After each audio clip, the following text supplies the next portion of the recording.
Soma's baking and cooking থেকে সোমা বলছি।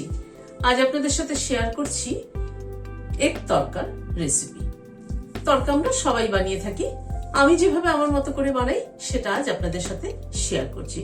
তরকা বানাতে কিন্তু মশলার পরিমাণটা মানে পেঁয়াজ, আদা, রসুন সবকিছুর পরিমাণটাই কিন্তু বেশি করে দিতে হয় এবং কতটা করে দিতে হবে সেটা কিন্তু তার উপরে নির্ভর করে তরকার টেস্ট। চলুন তাহলে একবার দেখি। এখানে খোসা সহ গোটা মুগ ডাল 200 গ্রাম ভালো করে ধুয়ে সারা রাত্রি ভিজিয়ে রেখেছিলাম। প্রেসার কুকারে জল বসিয়েছি, জলটা গরম হয়ে এসছে। ডালটা দিয়ে দিচ্ছি, হাফ চামচ নুন দিয়ে দিলাম, দিয়ে প্রেসার কুকারটা আটকে দিচ্ছি। 2টো সিটি পড়লে বন্ধ করে দিচ্ছি। 2টো সিটি পড়ার পরে প্রেসার কুকারটা মানে গ্যাসটা বন্ধ করে দিলাম। গ্যাসে একটা কড়াই বসালাম, অল্প একটু হোয়াইট অয়েল দিচ্ছি। এখানে 2টো ডিম ভেঙে নিয়েছি, তাতে অল্প একটু নুন দিলাম, দিয়ে ডিমটাকে একটু ফেটিয়ে নিচ্ছি।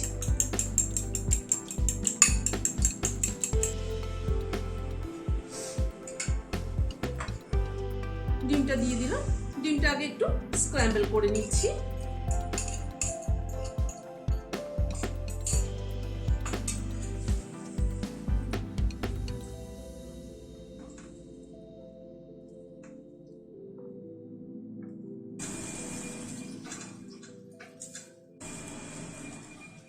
আমি এখানে 2টো ডিম ব্যবহার করলাম, আপনারা চাইলে এর থেকে বেশিও কিন্তু করতে পারেন, সেটা যার যার নিজের উপর।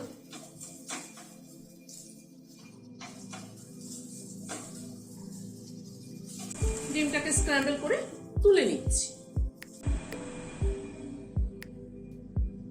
কড়াইতে আবার হোয়াইট অয়েল দিচ্ছি।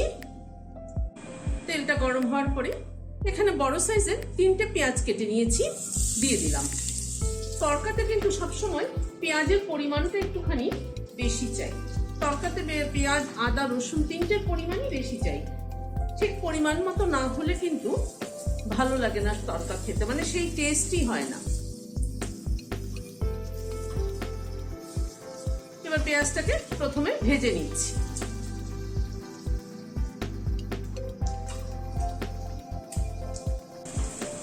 পেঁয়াজটা আরেকটু ভাজা হবে।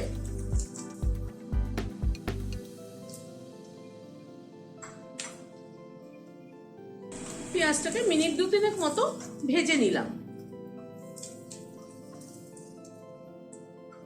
কুচু কুচু 1 চামচ মানে 1 টেবিল চামচ রসুন বাটা দিলাম। রসুন বাটাটা দিয়ে পেঁয়াজের সাথে ভেজে নিচ্ছি।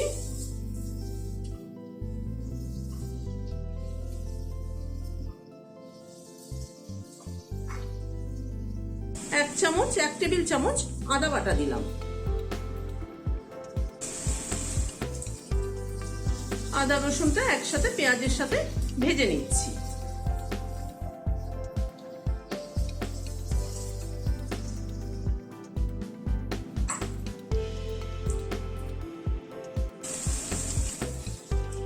আদা রসুনটা দিয়ে মিনিট খানেক একটু নাড়াচাড়া করলাম। এখানে 4টে কাঁচা লঙ্কা কুচি করে নিয়েছি, দিয়ে দিলাম।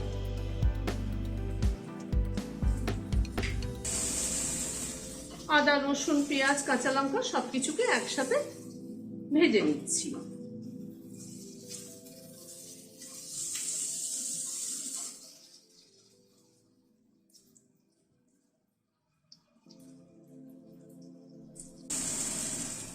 আদা রসুন পেঁয়াজ কাঁচা লঙ্কা সবকিছুকে আবারও মিনিট 2 একটুখানি নাড়াচাড়া করে নিলাম। কাশ্মীরি লঙ্কার গুঁড়ো দিলাম হাফ চামচ, হলুদ দিলাম হাফ চামচ, আর এখানে 3টে টমেটো কুচি করে নিয়েছি সেটা দিয়ে দিলাম। সবকিছুকে দিয়ে আবারও কষিয়ে নেব।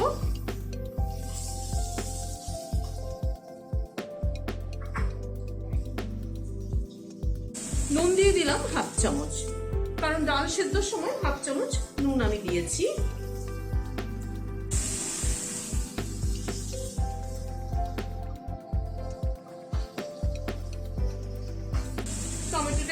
নরম হওয়া অবধি অপেক্ষা করব। গ্যাসের ফ্লেমটাকে মিডিয়ামে রাখলাম। টমেটোটাকে দিয়ে আরো মিনিট 2 একটুখানি কষিয়ে নিলাম। টমেটোটা সফট হয়ে এসছে।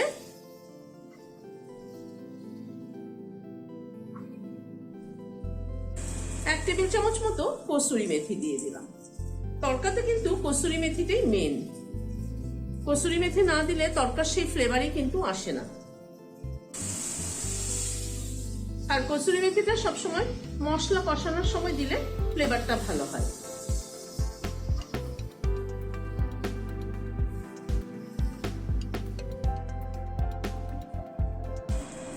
কসুরি মেথিটা দিয়ে আবারও মিনিট খানেক একটু নাড়াচাড়া করে নিলাম। মশলাটা কিন্তু খুব ভালোভাবে কষানো হয়ে এসছে, তেল ছাড়ছে। মশলা যত ভালো কষানো হবে তরকার টেস্ট কিন্তু তত ভালো হবে। এবার ডালটাকে ঢেলে দিচ্ছি। ডালটা কিন্তু ফাটা ফাটা সেদ্ধ হয়েছে, খুব কিন্তু গলে যায়নি। দেখুন চাপ দিলে কিন্তু একদম নরম হয়ে যাচ্ছে। এবার ডালটাকে দিয়ে মশলার সাথে কষাবো।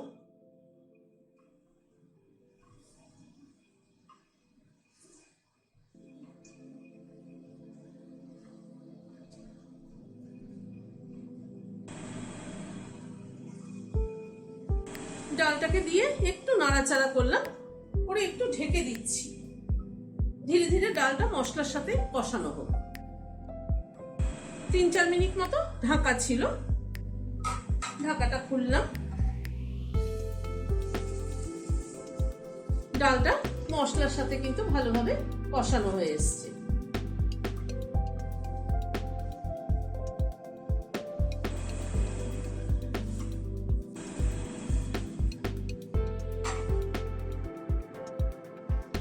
এবার ডাল সেদ্ধ যে জলটা ছিল সেটা আলাদা করে রেখে দিয়েছিলাম, সেটা অল্প অ্যাড করে দিচ্ছি। পুরোটা লাগবে না মনে হচ্ছে।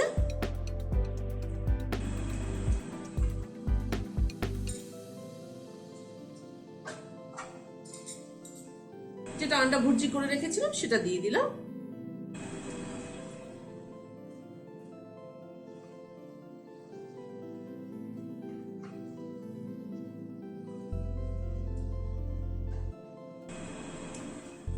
ডিমটা দিয়ে জাস্ট 1-2 মিনিট একটুখানি নাড়াচাড়া করে নিলাম। একটু মাখন দিয়ে দিলাম।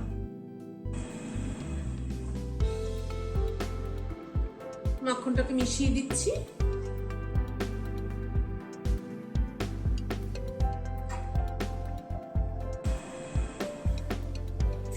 নামানোর আগে আর একটু কসুরি মেথি ছড়িয়ে দিলাম।